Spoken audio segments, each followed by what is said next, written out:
All right, so we're hanging out here at Vinyl Brewing in Hamilton. We're joined by Jim from Vinyl. Jim, thanks so much for having us. Thanks for coming on the podcast. Thanks for having me on.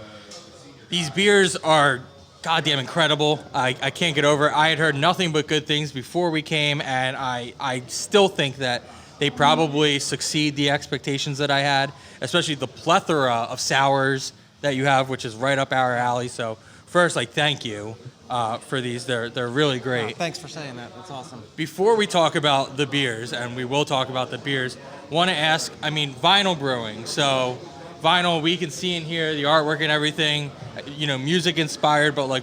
Why choose that name? That name to me was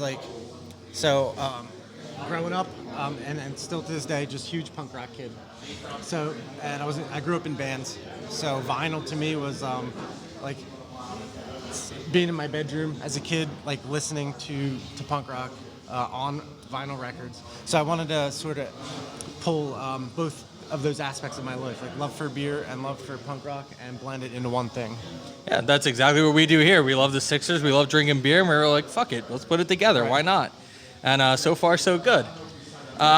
So looking around at some of the artwork, you got MXPX, Goldfinger, Descendants. We heard Thrice in here, which is my favorite band of my entire life when we walked in, which was awesome for me, and also playing Illusion of Safety, my favorite album from them. Great album. Is the general vibe in here like that kind of punk hardcore? Do you guys mix it up at all? It really depends on who's working the bar. Okay. But I would say 90% is punk, ska. We play a lot of Less Than Jake, Lagwagon, No Use for a Name. Okay. 90s era stuff. So basically the AC Beer Fest crowd. Yeah. Yeah. We always got to throw that in. We're excited. We're going to be hanging out there this year, first time. That's going to be a good for the podcast, and hell of a lineup. Good year for bands this year. Absolutely. Every year is. Since you seem familiar, so we come from the music scene too. Me and Corey here, we're in a band that toured. We've been playing in bands for the last 10 plus years, and now we've transitioned into this because we're old and we didn't do so well with the music part of it. What kind of corollaries can you draw between punk and hardcore music, or just underground music in general, starting, a band, building that up or anything, and, the same way starting a brewery, starting, a small craft beer operation and whatnot, and what kind of parallels do you see between that? Yeah, I definitely see a lot of parallels between that. It's like a grassroots movement, it's really getting out there and promoting yourself, it's making the same connections, back when I was in a band, it was sort of the same thing. We'd have shows at VFW halls, but we were friends with all the other bands, and that's kind of how the brewery scene is too. We're friends with all the other breweries, and everybody supports each other, and it's got that same big sense of community. Yeah, exactly. Yeah, and that's one of our favorite things because we go to all of them. And at first, when I thought about the concept, I was like, man, are they gonna be okay when we're going to one and we're talking about when we go to the other, and even today we went from one directly to here, but I kind of had the understanding already, knowing some people that did it, that it was pretty friendly, but doing this just over a year now, every time we go somewhere and we're like, oh yeah, last week we were there and next week we're going here, every time they're like, oh, those guys are awesome, some of them are even we listened to it and that was awesome, and oh, when you go here, make sure you look for this, make sure you try this. It's so cool to just see that everybody is super cool about it. It seems like there's enough to go around. People love it, and especially in the areas we go, Hamilton, today, where there's a bunch in the area, people can make a day out of it. They roll to one, they have a flight, they roll to another. So do you get a lot of people, and they said oh, I just came from one of the surrounding ones, 3-3s, Tomfoolery, etc., or when they leave, they're all right, well, this is where we're heading, so on and so forth? Yeah, we have a lot of people that come in that they come to Hamilton specifically to brewery hop, and then go to the restaurants. So, and we're always sending people to the other breweries, and same thing, the other breweries are sending people here. So, at least in Hamilton, we know that it's we all have to work together in order to make this thing work. To drive tourism in this town, we all have to work for together. Sure, yeah. Yeah, because I know a lot of people, when it comes to opening up a brewery, people are hesitant, but I'm assuming, an area like Hamilton, with these breweries and other people coming in, I'm sure that's got to do nothing but good for the town, right? Absolutely. We have the majority of our business is outside of Hamilton, and we love to see that. The more people we can bring in here, it's the more people that are going to go to the other breweries, the more people that are going to go across the street and get pizza. So We got pizza coming. We We have one on the way. Can't wait. You know, the love gets spread to the businesses, not just our business, but the other businesses in town too. That's great. Oh, I'm up. All right, so well, I knew obviously the vinyl aspect of the name, and then when we showed up here, there was completely. I was. There's NXT on the TV. Everybody here has. You got a collar and elbow shirt on. Independent company owned by Al Snow, former wrestler. We got a Bullet Club inspired vinyl shirt. So obviously, you guys are all pro wrestling fans. I'm a lifelong pro wrestling fan. Dan has.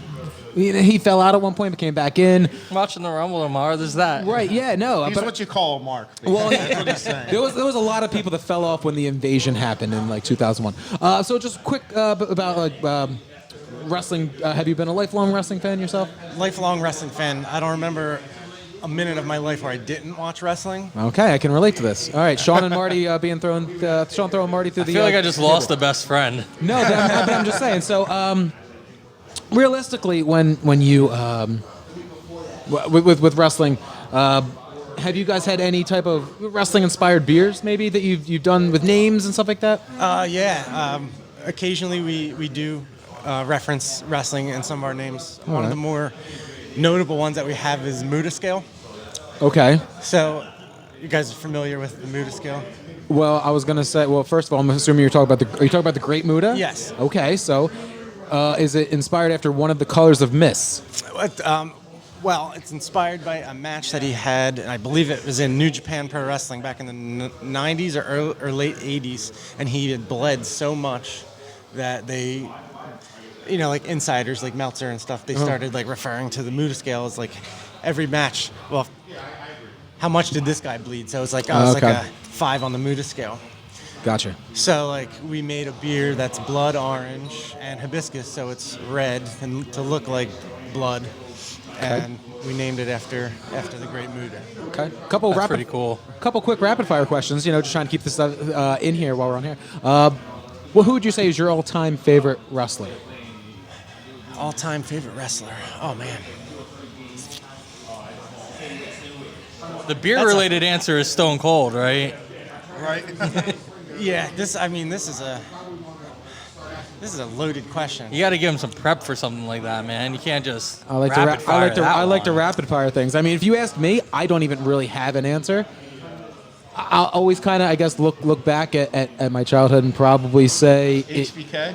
I'd probably say Shawn probably, Michaels. Shawn Michaels. That's a really good pick. I was in the 90s, early 2000s. I became really hardcore into ECW. Dude, same. So I think I'm like a Rob Van Dam kind of Beautiful. guy. That 18-month TV title reign, Rob Van Dam. Fantastic. Are you a fan of Wrong Side of the Tracks? Oh, that crappy movie with Like him the and worst Batista. movie I've ever seen. We were talking about this earlier, but where's the furthest that you've ever traveled for wrestling? I mean, me and Dan have traveled for several different shows before.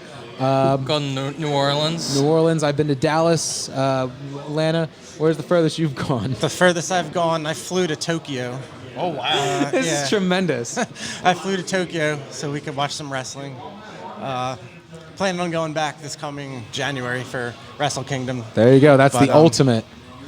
Wanted to make it this month, but Hey, wasn't in the good. cards. But next year we're gonna go back. We'll get off the rails and back to your regularly So scheduled he program. kind of put you on the spot with the favorite wrestler. If we're getting back to the beer with Vinyl, what would you say is like the flagship beer so far, and what are like the top 3 beers to you that you guys have brewed so far? Flagship beer. You know, we do so many beers that like. Like if there's a style, maybe not one beer. You got a lot of sours on. I think we're slowly becoming known for our sours. My whole flight's basically sours, and they're all banging. We do have like a Belgian blonde ale. That is one of the beers that I consistently have to brew, and it's just a nice, easy drinking beer. And I would say that's probably like our flagship here. Which one's that? That's the minimum required effort, Okay. number 5. As far as the top 3, we have an IPA, My Brain Hurts. That's probably my favorite IPA that we do. And then This beer I am particularly fond of, Glitch in the Matrix. It's our blueberry, blackberry, and raspberry sour ale. Okay, I have that one. Yep. And then there's another sour that I'm about to do again, but it's called I'll See You on the Outside. It's a blueberry cobbler sour ale. So that's probably I would say the top three here. For me. Nice. Awesome. So as far as what's going on with vinyl, what's coming up? Do you guys have any releases you can talk about? Do you have any events coming up you can talk about? Yeah, we have a couple things. We're actually in the process of expanding our brew house a little bit. Okay. So we're going to more than double our capacity in the back. So by April or May, we might be canning regularly. And then as far as events, Pi Day, if anybody's familiar with Pi Day. Like March 14th? Yep. So it falls on a Saturday this year, so I'm going to tap 2 beers that taste like pie. Ooh. So one of them will be the blueberry cobbler sour, and then we're going to do a key lime pie version of our fuzz beers, which is our like milkshake IPAs. Okay. So blueberry cobbler, you gotta do Hamilton, blueberry capital of the world. Yep. Pay homage. That's right. And then we have Sour Week. So this will be our 3rd year where we focus the whole week on sours. Okay, so I'm gonna have a residency here. Sweet. So what we do is we tap 2 to 3 different sours every day of the week. So this year we're looking at having 12 different sours that week. Last year we did 10. What week is this? This is going to be, I don't have my phone on me, but I believe it's April 22nd Okay. to April 26th. All right, so like late April. It's that Wednesday to Sunday, yeah. So are you guys open Monday to Friday, or are you open only Wednesday to Sunday? I know a lot of the microbreweries are only open half of the week. So when you were saying every day, I was kind of not sure. Well, they're Yeah, definitely yeah. not Monday to Friday because it's Saturday and we're here. Great point. Eat a dick. Eat shit. Eat a fucking Former best dick. friend. Oh my We are God. open Wednesday to Sunday. Wednesday to Sunday. Yeah. Okay. And if you want to find out more about Pi Day once they have a little more information, or you're trying to find out when that sour week is, I'll be staying tuned to find out exactly when that is. You can find Vinyl on Instagram and on Twitter at Vinyl Brewing. Easy enough. Jim, thank you so much for having us. Thank you so much for coming on. We appreciate it. Thanks for having me And we'll on. be right back after this. Thanks, Sachin. Thank you.